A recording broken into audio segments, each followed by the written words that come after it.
Kumekucha. Ni maajabu. Ina maana wewe sasa ndio unaosha vyombo hapa? Alafu yeye huyu sijui kwani nani? Wewe unasemaje, unajitaka au jitaki? Huyu ndio mwanamke ulosema. Kuna hapo kipi ambacho kweli? Hivyo unaanza kueleza mwa pinga namna hiyo. Wewe zipe kwa sababu yeye kama huyu ndio mwanamke wako, yeye kaka kapiga pensi t-shirt. Yaani sielewi hapa mwanamke nani, mwanaume nani. Lakini wote hainihusu. Kidogo niangalia mimi kwa nini uoshe vyombo na kati yeye yupo? Aujourd'hui aussi c'est un autre jour. Wewe unamsaidia nini hata usamama wewe? Yeye anafanya kazi gani?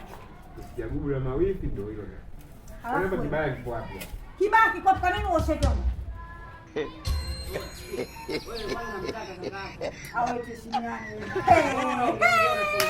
Wewe anijue kwenda na kuniambia vyombo hivi ndio unaosha na kufua, si unafundishwa kama unasema sio vyombo, muda mwingine makofi napigwa. Mama masikini wewe, Utakufa vibaya wewe na kuhurumia. Wao sasa kwa nini unasema kwa vyombo hapa? Wewe kwa nini unaosha vyombo? Acha hayo vyombo. Yaani mimi simuogopi huyu mwanamke wako. Acha utamwa. Yaani wewe. Naija na wivu sana. Wewe kaka yako unamtaka. Wewe unamtaka kaka. Hebu niende.